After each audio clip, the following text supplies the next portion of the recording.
What is up, everyone? This is Godzilla621, and I am doing an audio commentary on my movie Godzilla Attack of Jiger. So if you don't know what an audio commentary is, basically when you talk over your film as a director of your own film, talking about it, and I don't know, kind of like a little, also talking about like future videos and behind the scenes. If you haven't seen one, I was kind of inspired by Godzilla, but I had this idea before. So he did a good one for a lot of his films, so I guess you could say I was kind of inspired by him. I'll leave the link to his channel below. So let's get started. And I'll probably put in, if you don't know what an audio commentary is, I'll put the definition in description. But let's start. So yeah, this movie, I think it's one of my best ones yet, in my opinion. Like cause literally I put everything I could into this film. I try to make it probably the best one on my channel. Yes, this is probably the first time I've ever gotten like a lot of criticism for a movie, and a lot of people take me the different way that I don't take. I can take criticism, but I can take is when people just put random stupidity and like pathetic, like Mello says. So anyway, let's start this film. So this movie starts out with Godzilla under the sea. That was my first set, and I filmed that all the way till April. Right after I finished my F&F movie, I filmed that scene. But then I took a huge break for May, June, and some of July, and I filmed Jurassic World, Chino Field, and late June, the last 10 days of June, I've been all out filming. Then when I came back from my New York trip and did the Chino Field movie, I filmed the final part of Godzilla Attack of Jiger, and yeah, and then that's how I finished this. So yeah, this scene was filmed I think in April 23rd, and this is the '68 Godzilla. I used the Bandai Creation one. I love making this scene. I think this is the most underwater-like scene, probably my favorite one I've done. This is basically just an intro showing that Godzilla is still alive, and this takes place right after the events of Godzilla 55 Anguirus.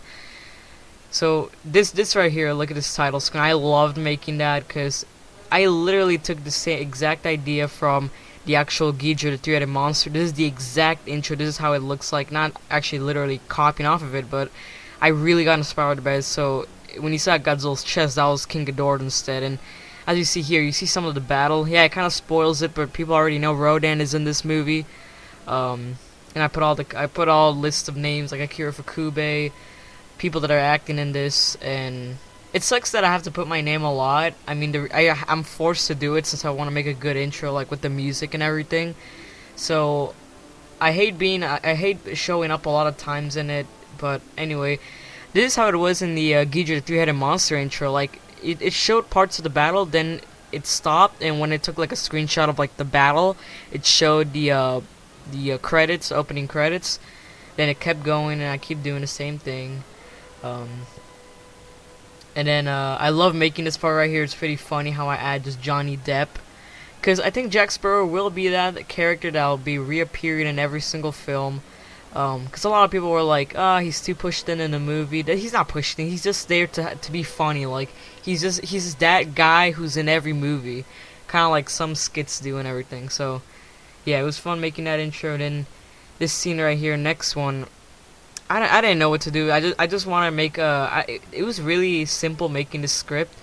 It's really hard making a Godzilla movie, guys. And what I mean by that, it's really hard making a story, because I think I'm one of the only ones on YouTube that when I do Godzilla movies, they actually have a human story too. The only people I know is Deadzilla, T-Rex Razor. That's all I know, guys, that do actually human stories in their Godzilla fan films, and me. And I do it mostly for the humans in these movies, because I want to make this series like the Godzilla series, and I got a whole bunch coming up. And if you see right there in the bottom right, you saw the cupcake. That was just a little Easter egg. And this scene just basically shows a Lieutenant Eric. He's a new character in my movie. He might appear in the next one, I don't know yet. But he's basically just telling him that. So basically, this movie, basically in 1954 happens the Godzilla attack, the 55 Godzilla vs. Anguirus. Then in 1956, Toho released the movie Rodan. So this basically takes place after the attacks of Rodan, and basically what happened was that Rodan, in the actual movie Rodan, he only just showed up. Like he didn't actually came out. Like so in this timeline, he hasn't came out officially yet. Just a couple people have been citing him, kind of like Godzilla 1954, you know, like that. So then they kicked him out of the army. Yeah, those sets. I think I'm gonna do this with every single film. I try to do the illusion that stuff is far away, even though it's close. Like right here, this house. He's almost as tall as probably the window up there on the top. So I try to do the illusion that he's small. That's what I'm gonna do with every single film because it's really hard doing it, and I really like making complicated sets just to make it feel like you have the atmosphere of a show or film. So yeah, that was that. And then here in the next scene right here. It was also fun making this. This is probably my favorite inside set of a building, you know, architecture. Basically, this is Mike's house. He's one of his best friends. And basically, that's a 3DS right there. If you guys haven't watched the Eric Lupo Sins video, yeah, that's a 3DS. Pretty pathetic. But yeah, that's that. It was fun making this house set because I really wanted to copy the styles of the old 60s and 50s houses, and that's why I have that old chair. If you actually look on the side of Mike's head, you see a plate with red dots. I don't know what I was making her. I think if you want to make it realistic, it's lettuce and raspberries. You could say it's pretty funny. Then for the background on that, I actually just got pictures from the internet. Just put background house wallpaper, and I just printed it off, put it right there. And I find it funny how he has guns on the desk. I just didn't have any other small items to put on the desk, so yeah, this could be a real place for someone to live in. That's what I try to make, and that's another Easter egg right there. Godzilla, burning Godzilla. Yes, it has nothing to do with the timeline since it's 1995, and this is 1957. So yeah, and then he talks about Rodan. So yeah, it's pretty easy. I love doing the human scenes. They're more easier. But the only thing that takes a lot are the sets. That's the thing, because I think I put all my work, hard effort onto these sets. Like, I don't think I could do any better sets. Movie-wise, yes, I'm gonna have better quality, better camera next time, better effects. But probably the sets, I think that's the best I can do for sets. I am planning to do different atmospheres. Like last time in Godzilla vs. Angus, we had a desert kind of set for the battle. This one it looked a little deserty since the floor was sand, but it was mainly a city atmosphere. Next atmosphere, I'm thinking about like doing a green, foresty area, kind of like Mount Fuji. That's what I'm planning to do. So yeah, and this next scene is basically a harbor. It was pretty fun doing this too. I just had to get some boats, and for the whole all the water scenes, you see like the actual water. What I did is for my movie, I have this. The table I do all my movies at is this giant hockey table that's really old, so we don't use it anymore. So air hockey, I mean. And then there's like a board to cover it from like the rain and crap. This table is messed up. I'll even put a picture in my behind the scenes video later in a couple weeks. Of what the table looks like. It's crappy, guys. I've been using that table since probably Godzilla Xzilla, and that's in 2013. And I've been throwing it through a lot. I've like fallen under the table. Like there's a lot of rain, and the wood has gotten it just has been soaked, and it's almost about to fall. It actually almost did fall, but we put this wood so it stands up. So this is probably sadly the last time I'll use that table. But next time I'm gonna use this better table. But for that board, that's basically just a blue board. Yeah, and then, but what I did is I just got the blue board and poured water on it. I know that's a horrible idea because it will most likely more chances for it to fall, but I don't care. I just want to put my best into this film. So yeah, basically this movie, Jiger. This is gonna contain spoilers, okay? Jiger is living under the rocks in that island. Oh, I guess you could say like the people that live on the island. There's not many because people have been confused at why is there like people on the island. That's just a secret army base people don't know about. But even they don't know that there's a monster down there. They thought they could just use it for operations like the Navy and stuff. But yeah, it gets destroyed by Godzilla and Jiger. And then also Rodan lives on that island because Rodan never knew Jiger was down there, so Rodan just lived there, kind of like Gaius and Gamera, Guardian of the Universe. Um, but yeah, it was pretty interesting how it was really hard doing how Jiger will come out. Like it doesn't really have an origin in this movie. He just comes out of the ground. This is basically this Jiger. Like if you want to connect it with the Gamera versus Jiger comes out in like 1970, I think, and this is 1957. So I guess you could say that Jiger's buried. He comes out, and at the end of the film, Rodan buries Jiger, and he just comes out again. But yeah, right here, there's an earthquake because Godzilla's about to come out, and I love having Jack Sparrow in this. I think if I make it very more cheesy. I know, sadly, I couldn't make this movie as cheesy as I wanted to, kind of like, let's say, Son of Godzilla or Godzilla vs. Smog Monster. I'll try to make the next movie very cheesy too. Then after that, it would be very, very cheesy, like Godzilla vs. Smog Monster, where you start seeing little kids and crap like that. I'm not gonna try to make it that annoying, but I'll try to make it cheesy as crap, like the old Godzilla movies. So, yeah, right here, Godzilla coming out, all the sky shots like that. Basically, I just hold Godzilla up to the sky. That's pretty easy. Anyone could do that. And then I use a lot of voice actors, as you saw here. That's Mario Bros, T-Rex Razor. A lot of voice actors in this movie. Probably the most I've ever had. 15 voice actors. Can you guys believe that? Yeah. But basically, Godzilla comes out right here. He tips over the boat. He does it accidentally. Because Godzilla in this movie, he is a good guy. That's how he is. He's a good guy in this movie. I don't know what to make him in the next movie, but he is a good guy. But he accidentally tips the boat over. Kind of like people have been saying Godzilla 2014, how he tips over the Golden Gate Bridge and crashes it. But as you see here, I love filming that. All the scenes like that where you see the water, that's very clear, very pool-like. Yeah, I filmed it at the pool that I haven't used in like 3 years, but I just use it for filming now.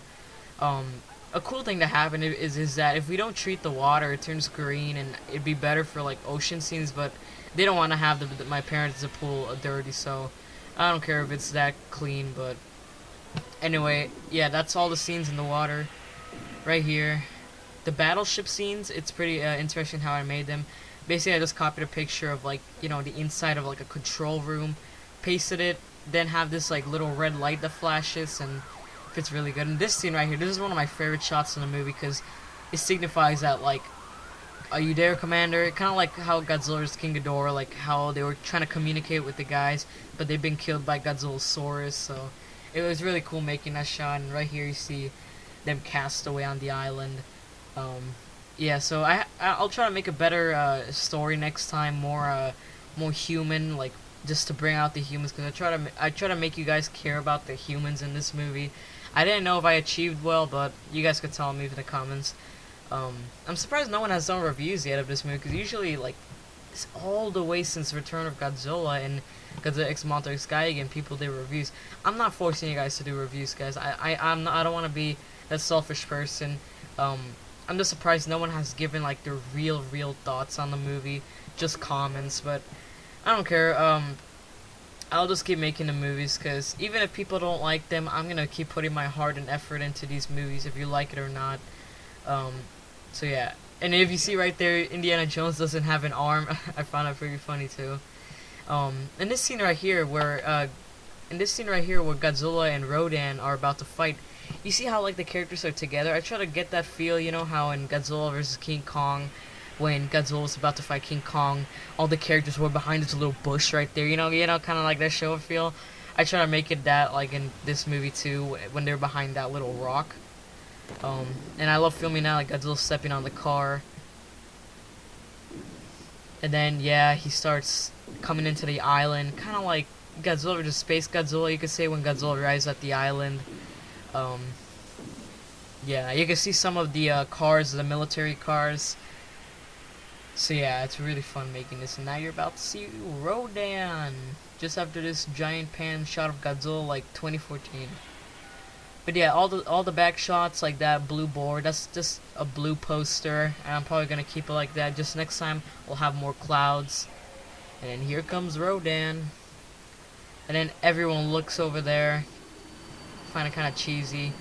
And I like having the sounds of Rodan. I think Rodan had probably the best sound effects in this movie, like the wind, just the roars and everything. That's one of my favorite shots too, right there, where he flies over them. And then here comes the big battle. I try to have a lot of battles in this movie just to make it more entertaining for you guys. Yes, they're gonna fight, he says right there. But yeah, that island, I love making that island. I've done that before, just that it's the first island surrounded by water. Usually I just zoomed in into the island. If you don't know what I mean, kind of like Godzilla's Angers. When Godzilla arrived, you couldn't see the whole island. That's what I like doing in this movie. I like showing the sense of scale of these monsters compared to this island. That they're nothing compared to it. They're huge monsters. This Godzilla is probably about, I don't know, probably like 200 feet tall. I know he's pretty big because I know all the Showa Godzillas are around the 150 height. Yeah, I love filming this fight scene. Still, I do agree the final battle is way better, but I wanted to have Jiger as a surprise at the end. And right here, you can see some of the bases, some like the little tents in the army base. You can see they're being attacked by Godzilla and Rodan. It's turning around. Yeah, not really long battle, probably like 3 minutes, probably something like that. Right there, you saw Rodan flying. You could see the strings, obviously, but that's how they were in the old movies, because you could totally see the strings. Right here in this scene, all the way to that point till the end of that battle, I actually had to reshoot it because when I put in the computer, it was all glitchy. So if you do notice, the island kind of changed a little because I had to film this 1 month after I filmed part 1. So actually 2 months after I filmed part 1, so it's been a pretty long time. So yeah, I had to make it exactly like I did originally in the first island set I made. Then right here you could see the battle ended and Jiger's about to come out. And I want to have Rodan kind of have like the little fight of Godzilla. That's probably going to be the only fight he'll have with Godzilla. Because Rodan is a good guy. Because some people have been saying, oh, Jiger's so stupid. Rodan could have been a way better villain. It'd be cool having Rodan a villain. I totally agree. Just that I can't have him as a villain because I want to make him a good guy in my saga. Yes, he'll have battles here and there, but he won't ever be the main villain because I just want to have new monsters because I don't want to keep making the same Godzilla vs. King Ghidorah like everyone has done as fan films. Either good or bad. People have already made King Kong vs. Godzilla, Godzilla vs. Mechagodzilla, Godzilla vs. Mothra, King Ghidorah, so I don't want to do those same things. I want to make new stuff. That's why I chose Jiger. Yes, you guys may not like him, but I actually really like Jiger. I know he could have been a bad choice, but I couldn't have Gaios because he's from the Heisei series, guys. I want to have Showa monsters. I was going to use Gaios, but I thought, and I just think Jiger fits better in my eyes because the film would have been way different, more harder, because it wouldn't make sense. Really, Rodan versus Gaios are basically almost the same thing, and it wouldn't really fit together. So I want to have another four-legged monster. Next one will be kind of like Godzilla. You guys may already know, some of you, but I'll have a reveal trailer probably around September. So yeah, that was it right there. The battle, or not really a battle, just Godzilla doesn't care about Jiger at all. So yeah, that's pretty much it for this audio commentary over part 1 of this movie. I'll have part 2 done in a couple days or next week, because I'm about to start school, so I want to be ready for that. Anyway, finishing up right here. Michael plays Officer Wilson. If you guys remember Officer Wilson from Godzilla vs. Anger, so a lot of reoccurring characters will happen. I'll get new action figures of people, but a lot of the reoccurring characters will happen, because I don't want to make this like the Godzilla saga, the series, the Toho one, where they just ignore everything in between. I want to make all the movies direct sequels. Yes, some of them here and there will have their own stories that forgets everything in the past, but that's how I'm going to have it for now. Right here, I love this line from Jack Sparrow. People, like, it makes no sense at all, but that's the point, it's for comedy, so. He didn't die right there, yes, he saw some blood. I didn't even know what I was trying to do there, so. Yeah, this concludes this audio commentary for part 1 of Godzilla Attack of Jiger. Definitely check this out movie, because I think this is probably my favorite one I've done so far. Maybe close to Godzilla, Return of Godzilla, because I love that one too. So, thank you guys so much for watching this video. If you made it this far, hit the like button, subscribe if you haven't, comment down below what you think of this and what you think of my thoughts on what I've been proving wrong about. People have been speculating about this movie. So, thank you guys so much for watching. This is Kaiju Zilla 621 signing out.